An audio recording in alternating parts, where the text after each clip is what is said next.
আজকে অনেক দিন পর তোমাদের সাথে একটা ছোট্ট মিনি ব্লগ নিয়ে আসলাম।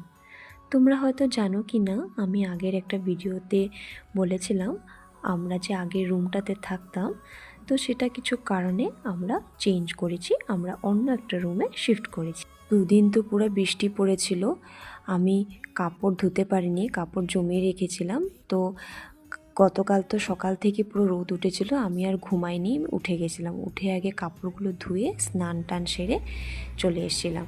স্নান টান করে চাটা খেয়ে নিলাম। যেহেতু মানডে ছিল, আমাদের ভেজ থাকে মানডেতে, তো আমি ডালিয়ার জন্য প্রিপারেশন করলাম। ডালিয়ার জন্য প্রিপারেশন করে তারপর আমি আমার রুমটা একটু গুছিয়ে নিলাম। রুম যদি গুছগাছ না করা থাকে আমার একদমই ভালো লাগে না। তো যাই হোক, তারপর ডালিয়াটা বানিয়ে নিলাম।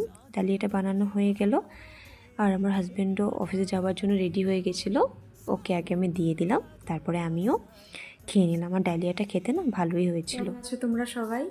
আশা করছি সবাই ভালো আছো। এতদিন তো অনেক বৃষ্টি পড়েছে, আপারে তো পুরো ঠান্ডাই পড়ে গেছিলো, মা ফোনে সবসময় বলতো।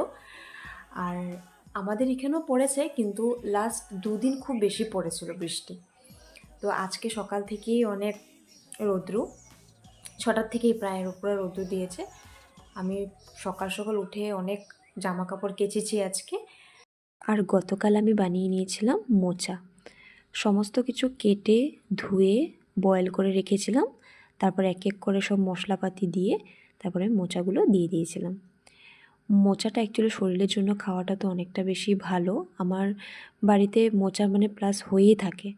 আর সাথে বানিয়েছিলাম কাঁচা কলা আলুর তরকারি আর চালতার টক। রান্নাবান্না কমপ্লিট করে বাসন টাসন ধুয়ে রান্নাঘরটাকে ভালোভাবে ক্লিন করে নিয়েছিলাম। যেহেতু রান্নাটা একটু জলদি হয়ে গেছে, তো ভাবলাম যে আজকে একটা মুভি দেখা যাক। অনেক দিন হলো যেন মুভি দেখা হয়নি। আমাদের এই নতুন রুমটি তোমাদের কেমন লেগেছে অবশ্যই জানিও। তো আজকের মতো আসছি, তোমরা সবাই খুব ভালো থেকো, সুস্থ থেকো।